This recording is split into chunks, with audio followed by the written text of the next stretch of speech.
Hello student, आज हम इस वीडियो में मिस स्टेटमेंट ऑफ प्रॉस्पेक्टस को डिस्कस करेंगे। तो चलिए स्टार्ट करते हैं। देखिए, मिस स्टेटमेंट का मतलब क्या होता है? पहले प्रॉस्पेक्टस मिस स्टेटेड है, ये तो क्लियर है, पर मिस स्टेटमेंट का मतलब क्या हुआ? तो मिस स्टेटमेंट का मतलब होता है कोई भी ऐसी चीज़ जो कि गलत है। मतलब कोई ऐसा स्टेटमेंट आप दे रहे हैं या कोई ऐसी लाइन आप मेंशन कर रहे हैं जो कि क्या है, गलत है या एक्यूरेट नहीं है, सही नहीं है, तो हम उसे क्या कहते हैं? Miss statement. तो प्रॉस्पेक्टस में अगर कोई ऐसा स्टेटमेंट, कोई ऐसी लाइन कही जा रही है जो कि सही नहीं है या गलत है, तो हम उसे क्या कहते हैं? मिस स्टेटमेंट कहते हैं। बेसिकली फॉल्स स्टेटमेंट का मतलब हो गया ऐसी कोई भी चीज़ जो रॉन्ग इंप्रेशन दे, है ना? मतलब आप कुछ गलत समझो। आप मतलब कौन? जो इन्वेस्टर्स हैं, जो उस प्रॉस्पेक्टस को देख के शेयर्स परचेज करने वाले हैं, जो पब्लिक है, वो अगर उस इन्फॉर्मेशन को देख के कुछ गलत इंटरप्रेट कर रही है या किसी तरीके से वो इन्फॉर्मेशन उस इन्वेस्टर्स को मिसलीड कर रहा है, तो वो सब क्या कहलाता है? मिस स्टेटमेंट कहलाता है। तो मिस स्टेटमेंट में सिर्फ यही चीज़ नहीं आती है कि आप गलत इन्फॉर्मेशन बता रहे हैं या आप उसको सही तरीके से नहीं बता रहे हैं। इवन अगर आपने कोई मटेरियल फैक्ट्स को छुपाया है, तो वो भी आपका मिस स्टेटमेंट ही कहलाता है ना? कंसीलमेंट ऑफ मटेरियल फैक्ट्स, कोई इंपॉर्टेंट चीज़ थी जो आपने छुपा लिया, आप उसको बताए ही नहीं।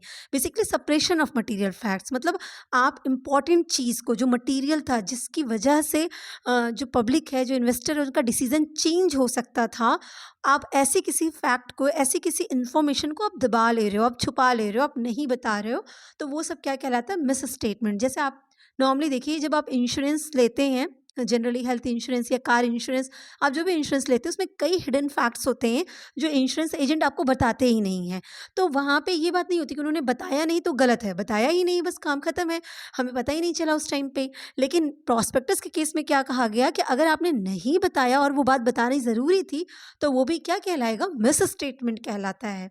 क्लियर है?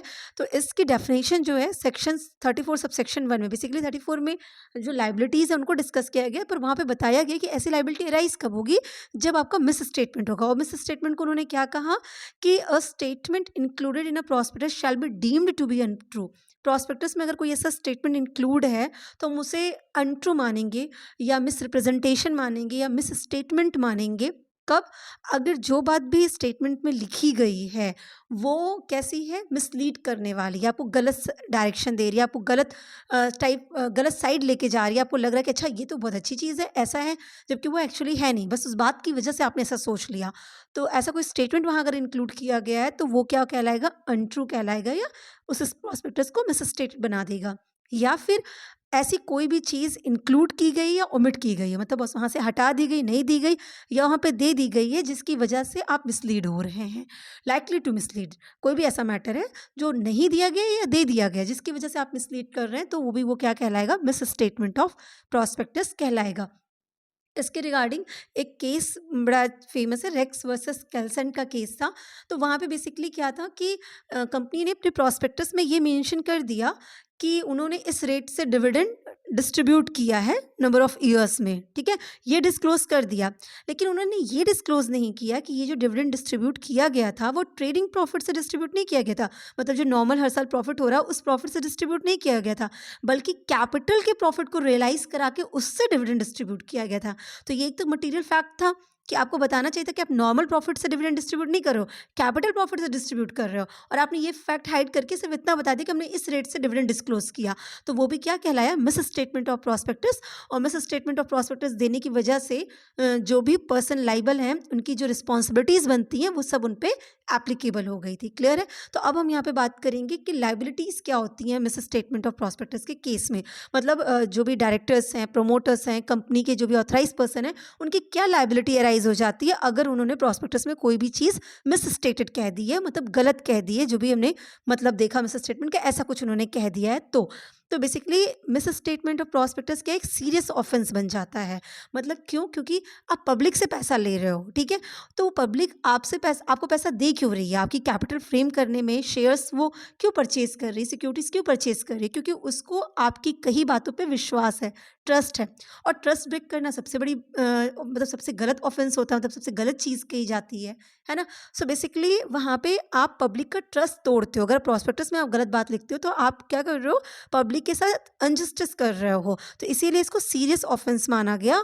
और ऐसे केस में सेक्शन 34 और सेक्शन 34(5) की लाइबिलिटी अराइज होती है, जिसको हम क्रिमिनल लाइबिलिटी या फिर सिविल लाइबिलिटी कहते हैं। तो कभी कभी दोनों भी अराइज हो सकती है, दोनों में से कोई भी एक लाइबिलिटी अराइज होती है। अब एक एक करके हम देख लेते हैं कि लाइबिलिटीज़ होती क्या हैं और क्या उसके अंदर आपको करना पड़ता है। ठीक है, being an director, being N promoter, अगर ऐसा कुछ हो गया है आपके साथ और ये लाइबिलिटी अराइज हुई तो आपको क्या करना पड़ेगा।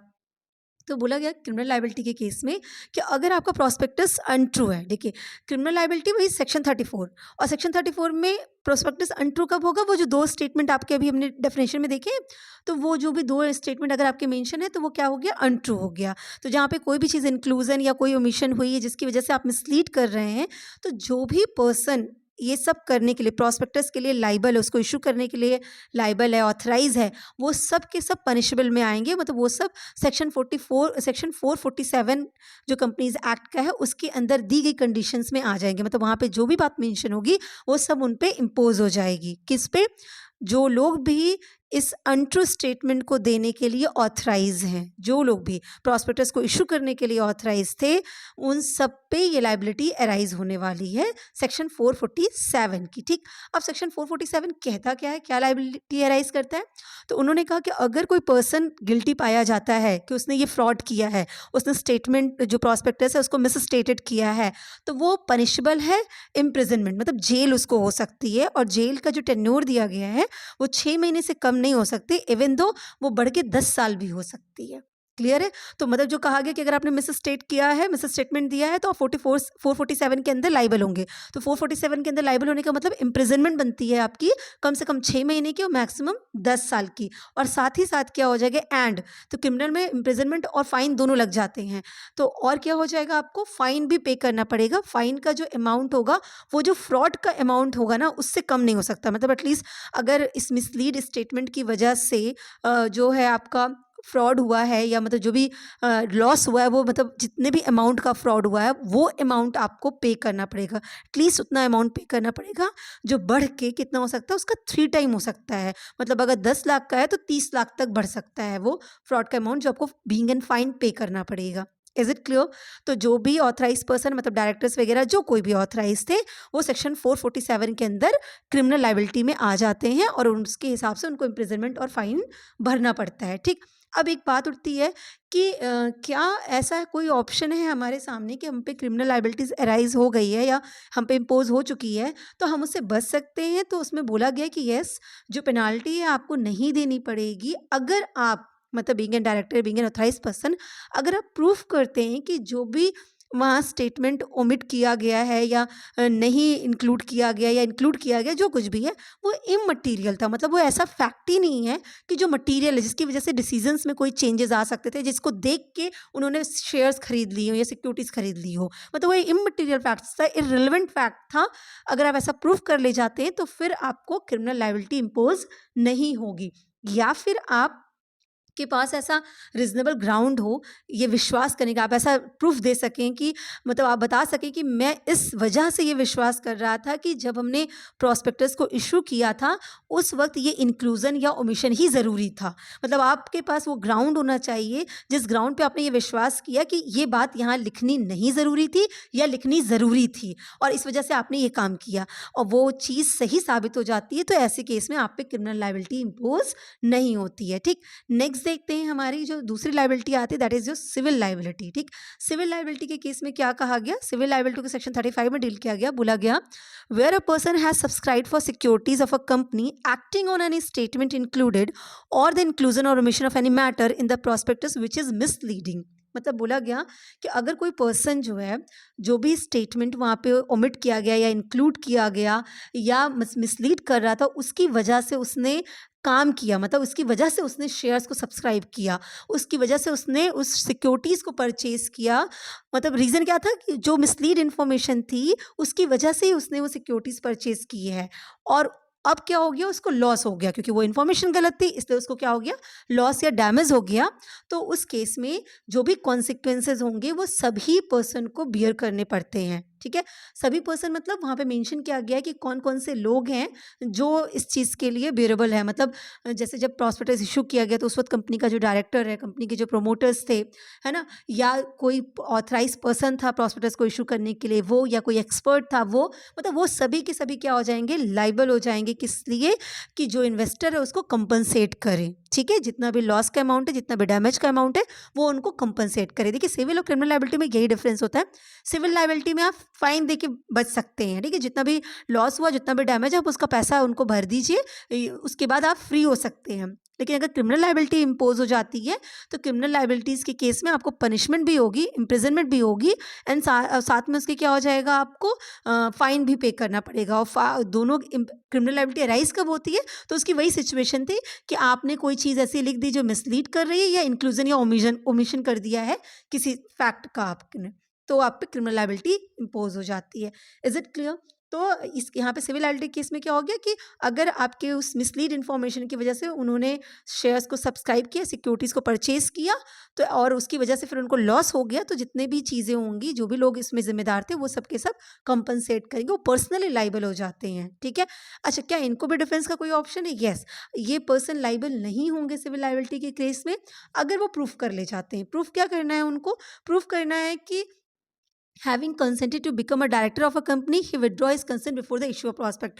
मतलब जब ये वो कंपनी के जो डायरेक्टर है, उनके इस केस में ये है कि अगर वो ये कह पाते हैं, ये बता पाते हैं, प्रूफ कर पाते हैं कि आपके प्रॉस्पेक्टस इशू करने से पहले ही उन्होंने डायरेक्टर होने का जो कंसेंट था वो हटा दिया था। मतलब उन्होंने ये कह दिया था कि वो डायरेक्टर ही नहीं है, तो उसके पहले ही उन्होंने अपनी इस पोस्ट से विड्रॉ कर लिया था, इस चीज़ से विड्रॉ कर लिया था, तो फिर वो बच सकते हैं। क्लियर है? दूसरी चीज़ और कैसे बच सकते हैं, या फिर वो ये कह दे कि उनकी अथॉरिटी या उनकी कंसेंट के बिना ही ये इशू किया गया।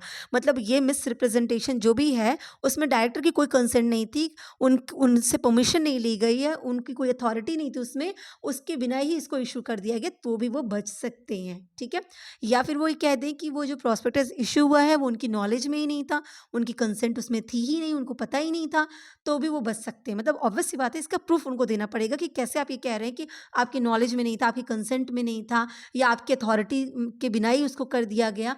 तो ये सब चीज़ें आपको प्रूफ करनी पड़ेंगी। या फिर ये चीज़ वो प्रूफ कर दें कि becoming aware of its issue he forthwith give a reasonable public notice that it was issued without his knowledge or consent। या वो ये बता दें कि भाई इशू तो किया गया, ठीक है, लेकिन उन्होंने क्या कर दिया, उनकी नॉलेज या उनकी कंसेंट में नहीं था, तो उन्होंने पब्लिक नोटिस में पहले एक जैसे होता है ना, पेपर में छपवा दिया या ऐसे प्रिंट करवा दिया, तो एक पब्लिक नोटिस उन्होंने भेज दी कि भाई मेरी नॉलेज और मेरी कंसेंट के बिना इशू हुआ है, तो वो बच सकते हैं अपनी लाइबिलिटी से। मतलब वो पर्सनली जो लाइबल है उस फाइन के लिए, वहाँ से वो बच सकते हैं। क्लियर है? तो बहुत शॉर्ट में अगर मैं इनको देखूँ कि आपकी जो लाइबिलिटी है मिस स्टेटमेंट ऑफ प्रॉस्पेक्टस के रिगार्डिंग 34-35 की, वो कैसे है? तो दो तरह की लाइबिलिटी आती है, एक क्रिमिनल लाइबिलिटी आती है और एक सिविल लाइबिलिटी आती है। क्रिमिनल सेक्शन 34 के अंदर, सिविल सेक्शन 35 के अंदर। अब कौन लोग रिस्पॉन्सिबल है इस लाइबिलिटी के लिए?